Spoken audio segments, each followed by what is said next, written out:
Hello my lovely viewers, welcome back to my channel. কেমন আছেন সবাই? আশা করছি ভালো। সবাইকে জানাই অনেক অনেক শুভেচ্ছা। আর আজকের ব্লগটি আমি এখন শুরু করছি। আজকে হলো শুক্রবার, তো শুক্রবার দুপুরের রান্নাটা থেকে আমি আপনাদের সাথে আজকের ব্লগটি শুরু করছি। আর আজকে কিন্তু রাত পর্যন্ত আমার ব্লগটা আমি আপনাদের সাথে শেয়ার করব। আমি রাত পর্যন্ত আজকে কি করলাম, কোথায় গেলাম, এই বাকি সব কিছু আমি আপনাদের সাথে শেয়ার করব। আর শেয়ার করব কিভাবে আমার বাসায় চুরি হয়েছিল সেই ঘটনাটি। তো শুক্রবারে আমি আজকে রান্না করব হলো শুক্রবারে যেহেতু এদের স্কুলটা বন্ধ থাকে, তো আমি একটু ভালো কিছু রান্না করার চেষ্টা করি যেহেতু বাচ্চারা বাসায় থাকে। আর এমনিতে তো ওদের পছন্দ মতোই খাবার দাবার রান্না করি। যাই হোক, আজকে আমি একটু পোলাও আর গরু মাংস রান্না করব। গরু মাংস রান্না করার জন্য এখানে আমি প্রায় 1.5 কাপের মতো পেঁয়াজ কুচি দিয়েছি। আর পরিমাণ মতো তেল দিয়ে এখন আমি পেঁয়াজটাকে ব্রাউন কালার করে ভেজে নিব। আর পেঁয়াজটা ভাজা হয়ে গেলে এখানে আমি দিয়ে দিব মশলাগুলো। মশলার মধ্যে আমি এখানে দিচ্ছি 1.5 টেবিল চামচের পরিমাণ আদা বাটা, 1.5 টেবিল চামচ পরিমাণ রসুন বাটা। আর হলো আমি শুকনা গুঁড়া মশলার মধ্যে দিব আজকে 1 টেবিল চামচ পরিমাণ হলুদের গুঁড়া, 1.5 টেবিল চামচ পরিমাণ মরিচের গুঁড়া, 1/2 টেবিল চামচ পরিমাণ ধনিয়া গুঁড়া, আর দিব 1/2 টি স্পুন পরিমাণ জিরা গুঁড়া। আর এলাচ, দারচিনি, গরম মশলা সব কিছু একটু পরিমাণ মতো দিয়েছি। এখন আমি মশলাটাকে খুব ভালো করে কষিয়ে নেব। আর আজকে বিকালে আমি একটু বাইরে যাব, তো সেটা আমি আপনাদের সাথে শেয়ার করব। আর হলো আমার বাসায় কিভাবে চুরি হয়েছিল সেই ঘটনাটাও আমি আপনাদের সাথে শেয়ার করব। তো ভিউয়ার্স, আমি মাংসটা বসানোর জন্য মশলাটা এখন খুব ভালো করে একটু কষিয়ে নিচ্ছি। আর গরু মাংসটা আসলে একটা কমন রান্না, এটা আমরা কম বেশি সবাই কিন্তু করতে পারি। তারপরেও যারা নতুন গৃহিণী বা ব্যাচেলার ভাইরা আছেন তাদের কিন্তু একটু হলেও হেল্পফুল হয় যদি আমরা বলে দেই, তারা অনেকটাই উপকৃত হবেন। আর এখন আমি অল্প একটু পানি দিয়ে দিলাম, পানি দিয়ে মশলাটাকে খুব ভালো করে কষিয়ে নেব। আর এখানে আমি নিয়েছি 1.5 কেজি মতো গরু মাংস, তো গরু মাংসটা আমি দিয়ে দিচ্ছি। গরুর মাংসটা দিয়ে খুব ভালো করে কষিয়ে নিতে হবে। মাংস কিন্তু ভালো করে কষালে সে মাংসটা খেতে খুব ভালো লাগে। আর মাংস তরকারি হোক আর যে কোনো তরকারি হোক, মশলাটা কিন্তু খুব ভালো করে কষিয়ে নিতে হয়। এতে করে মাংসটা বা যে কোনো তরকারি খেতে খুব ভালো লাগে, যেন মশলার ফ্লেভারটা চলে যায়। যাই হোক, এখন আমি মশলার সাথে মাংসটাকে খুব ভালো করে কষিয়ে নিচ্ছি। যে কথা বলছিলাম, মাংসটা কষানো হতে থাক। আর বলছিলাম যে আমার বাসায় কিভাবে চুরি হয়েছে সেই ঘটনাটা আজকে আমি আপনাদের সাথে শেয়ার করব। আমার হাজব্যান্ড দেশের বাহিরে ছিলেন তখন, তারপর আমি আর আমার মেয়ে আর মোস্তফা, মানে আমরা তিনজন ছিলাম বাসায়। তো আমার বাসায় যে মেয়েটা ছিল, তার বয়স প্রায় 15-র মতো হবে, 15 থেকে 16। তো আমি হলো রাতের বেলা, সকালবেলা ঘুমিয়েছিলাম। আমি সকালে ফজরের নামাজ পড়ে আবার আমি ঘুমিয়ে গিয়েছিলাম। তারপর বাচ্চারাও ঘুমিয়েছিল। সেদিন শনিবার হয়তো বা ছিল, কিন্তু এদের স্কুল ছিল না, তো সেজন্য আমরা ঘুমিয়েছিলাম। আর গরমের দিন ছিল, তো সেজন্য এসি অন করা ছিল, ভিতর থেকে দরজাটা লাগানো ছিল। আর সেই সুযোগে সে বাহির দিয়ে আমাদের দরজাটা লক করে দিল। লক করে দেওয়ার আগের ঘটনা হলো, আগের দিন আমি অনেক বাজার সাজার করে নিয়ে এসেছিলাম। মশলা, তারপর বিভিন্ন বাজার টাজার, কাঁচা বাজার, পোলার চাল, এই শুকনা জিনিসগুলো, এগুলো অনেক কিছু কিনে নিয়ে এসেছিলাম। তারপর সে 2-3 দিন যাবৎ আমার সব কাপড় চোপড়, ভালো ভালো কাপড় চোপড়গুলো গুছিয়ে গুছিয়ে রাখছিল আলমারিতে। তো হঠাৎ করে বলছিল যে এটা কোথায় ওটা কোথায়। তো আমি বলছিলাম দেখ, খুঁজে পেয়ে যাবি হয়তো। তো সব কিছু গুছিয়ে গুছিয়ে একটার সাথে একটা ড্রেসের ওড়না সব কিছু ম্যাচিং করে একসাথে করে গুছিয়ে আলমারিতে রাখছিল। তো একটা মানুষ যখন বাসায় থাকে, সে কিন্তু বাসার সব কিছুই জানে, তাই না? তো সে গুছাচ্ছিল, আমি মনে করেছি এমনিতেই হয়তো বা সে আলমারিটা গুছাচ্ছে। তো আলমারি সব কিছু গুছাচ্ছে, আমার বাচ্চাদের কাপড় চোপড় সব কিছু গুছাচ্ছে। তো আমি যখন রাতে সকালে ঘুমিয়েছিলাম, তো সকালবেলা সে আমাদের তো আসলে মাঝখানের রুমে উপরে লাগেজগুলো ছিল। তো সে এগুলো আমার বেডরুমের পিছনের দরজাটা সে লাগিয়ে মাঝখানের রুমের আর আরেকটা বেডরুম আছে সেই রুমের আলমারিতে এই কাপড়গুলো সে রেখেছিল। আর আমার কিছু অল্প পরিমাণ স্বর্ণের জিনিস ছিল সেগুলো নিয়েছে। তো এগুলো সব লাগেজে ভরে বাস এগুলো আমার পিছনের দরজা লাগিয়ে তো সব কিছু নিয়ে সে বের হয়ে চলে গিয়েছিল। তার কাছে একটা মোবাইল ছিল যেটা আমি আসলে বুঝতে পারিনি। তো সে এইভাবে করে নিচে দারোয়ানকে গিয়ে বলল যে আঙ্কেল আপনাকে ছয়তলায় ডাকছে। তো দারোয়ান ছয়তলায় উঠে গেল আর সেই সুযোগে সে নেমে গেল। তো তার সঙ্গে হয়তো মোবাইল ছিল যেহেতু সে হয়তো মানুষের সাথে আরও মানুষের সাথে তার কথা ছিল যে হয়তো বা ওরা বাসার কাছে এসেছিল তাকে হেল্প করার জন্য, আমার মনে হয় আর কি। তো এইভাবে সে আমার বাসা থেকে চুরি করে পালিয়ে গিয়েছিল। যাই হোক, আমি এখানে পোলাও বসিয়ে দিলাম।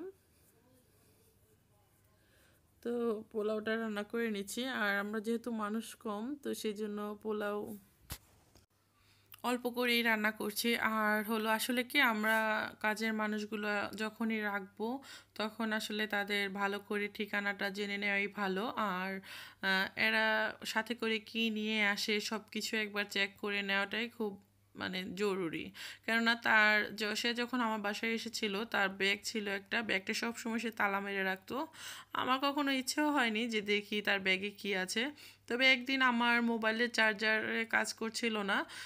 তো সে বলতেছে কি আপু আমার কাছে একটা চার্জার আছে। তো আমার তখনই বোঝা উচিত ছিল তার কাছে মোবাইল মোবাইল নাই, তাইলে চার্জার কোত্থেকে আসলো, ঠিক না?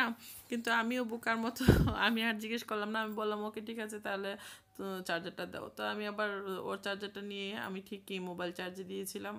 তো তারপরও আমি একবারও ভাবিনি যে তার কাছে চার্জার কোত্থেকে আসলো। আসলে আমাদের অনেকটা সচেতন হওয়া উচিত যখনই আমরা বাইরের কোনো কাজের লোক বাসায় রাখবো তখন আসলে অনেক সতর্ক হওয়া উচিত। আমরা তো বিশ্বাস করে বসে থাকি, আসলে বাসায় যখন একটা বাইরের লোক থাকে আমাদের নিজের সদস্য বানিয়ে ফেলি। এরা হয়তো সেই সুযোগে সদ্ব্যবহারটা করে ফেলে। আমার নিজের অভিজ্ঞতা থেকে আমি এটাই বলবো, আমরা যখন বাহিরের লোক বাসায় রাখবো তখন একবার হলো তার জিনিসপত্রগুলো ভালো করে চেক করে নিব। সে কী করছে না করছে একটু বোঝার চেষ্টা করব আসলে। আর আমি যেহেতু বাচ্চাদের নিয়ে বাইরে চলে যেতাম, স্কুলে চলে যেতাম, সেই সুযোগে সে হয়তো বা ফোনে মানে কথা বলতো আর কি সবার সাথে। যাই হোক, আমাদের বড় ধরনের কোনো প্রবলেম হয়নি, সেটাই আল্লাহর কাছে অনেক অনেক শুক্রিয়া। তো সে চলে যাওয়ার পর তাকে সে জানে তাকে খোঁজার মতো আর আমার এনার্জি নাই বা আমি খুঁজবো না।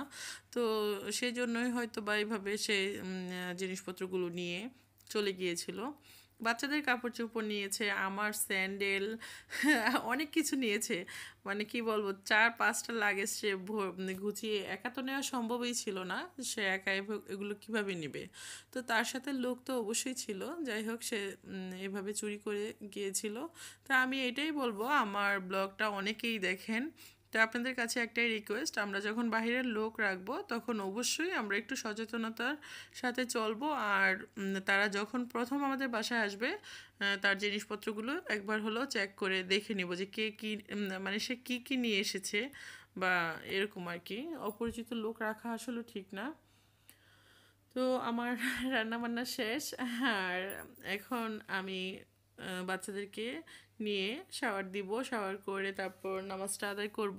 জোহরের নামাজ পড়ে আমরা খাবার দাবার খাবো। খাওয়ার পরে আর শুক্র শনিবার যেহেতু ওদের স্কুল বন্ধ থাকে, এদেরকে নিয়ে রাতের বা সন্ধ্যার দিকে আমি একটু বাহিরে যাই। এখন বাজে প্রায় সন্ধ্যা 6:30টার মতো, একটু চা খেয়ে নিলাম। বাচ্চাদেরকে নিয়ে আমি বের হয়ে গেলাম। আজকে আমরা দোসা খাবো। তো আমরা দোসা কোথায় খাচ্ছি সেটা আপনাদেরকে আমি দেখাবো। আর যেখানে যাচ্ছি সেখানে দোসাগুলো খুবই মজা আর খুব অল্প দামে এরা বিক্রি করে। আর দোসাটা একদম ইন্ডিয়ান স্টাইলে এরা তৈরি করে।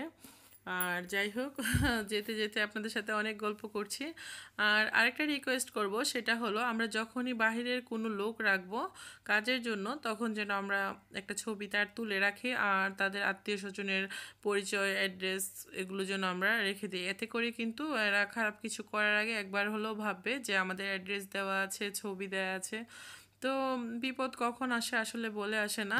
যাই হোক, যেতে যেতে অনেক গল্প করছি আর আপনাদের সাথে আরও কিছু জিনিস শেয়ার করব, তো আপনারা আমার সঙ্গেই থাকুন।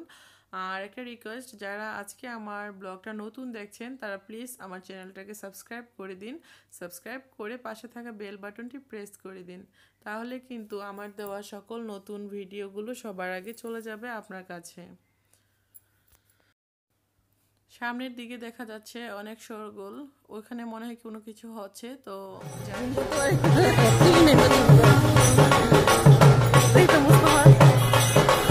ভিডিও করে নিয়ে যাই।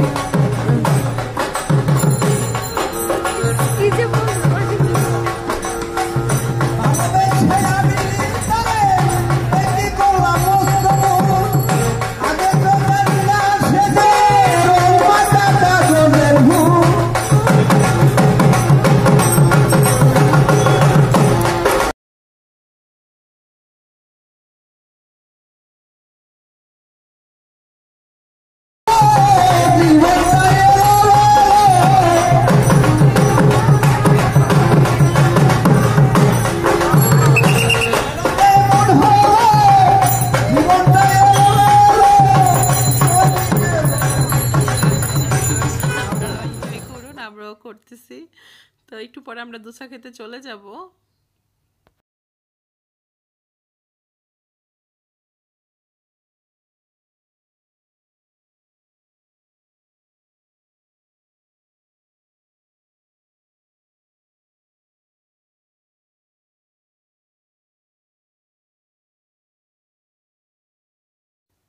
আমার ছেলে মেয়ে বিরক্ত হয়ে যাচ্ছিল, তো আর ভিডিও করতে পারলাম না, সরি। তো আশা করি আপনাদের কাছে ভালো লেগে থাকতে পারে। জানি না কেমন লাগবে, সবার কাছে তো আর ভালো লাগবে এমন কোনো কথা না। তো আমি যেহেতু ডেইলি ব্লগ করি, আমার ডেইলি কি করি সেগুলো আপনাদের সাথে শেয়ার করি। আর আজকের ব্লগটা যদি ভালো লাগে প্লিজ একটি লাইক দিয়ে দিবেন, ফ্রেন্ডস অ্যান্ড ফ্যামিলির সাথে শেয়ার করবেন, আর আমাকে কমেন্টের সাহায্যে জানাতে পারেন আমার কোন জিনিসটা খারাপ হয় ভালো হয় সেই জিনিসটা। চলে এলাম দোসা খেতে। তো এই দোসার দোকানটাতে আমরা প্রায় দোসা খাই, এখানে খুব ভালোভাবে এরা দোসাটা তৈরি করে, খেতে খুবই টেস্টি। আর এরা কিন্তু খুব অল্প টাকা নেয় এই দোসাতে, মানে দোসার দাম এক একটা দোসার সাথে অনেক কিছুই দেয় এরা। আর এই দোসাটা খেতে আসলে কি বলবো, একদম মানে সত্যি অসাধারণ হয়। আর এক এক প্লেট দোসা, মানে একটা দোসার সাথে অনেক ধরনের মশলা আইটেম থাকে, তো মাত্র 50 টাকা নেয়, আর খেতে খুবই টেস্টি। তো আমরা তিনজনে মোট 6টা দোসা খেয়েছিলাম এখানে। আর এসে আমি 3টা অর্ডার করেছিলাম, এই যে এই 3টা আমাদের জন্য বানাচ্ছে, তো এই 3টা খাওয়া হয়ে গেলে আমরা আরও 3টার জন্য অর্ডার করি। তো আমাদের কাছে এখানের দোসাটা খেতে বেশ ভালোই লাগে। তো এটা হলো উত্তরায় 12 নম্বর সেক্টরে। তো আপনারা চাইলে কিন্তু এখানে এসে খেতে পারেন এই এই দোকানটাতে। আর দাম খুবই অল্প, বললাম না মাত্র 50 টাকা, তো এত অল্প দামে খুবই মজাদার একটা দোসা এরা বিক্রি করে। জানি না কেন এত অল্প দামে বিক্রি করে, তবে খেতে খুবই টেস্টি। যাই হোক, তো আমরা দোসাটা এনজয় করি, আর আপনারা সবাই ভালো থাকবেন, সুন্দর থাকবেন। আমার আজকের ব্লগটা আমি এখানেই শেষ করে দিব। আর ভিউয়ার্স, আপনারা দেখতে থাকুন এরা কিভাবে দোসাটা বানাচ্ছে, আর আমি এই সুযোগে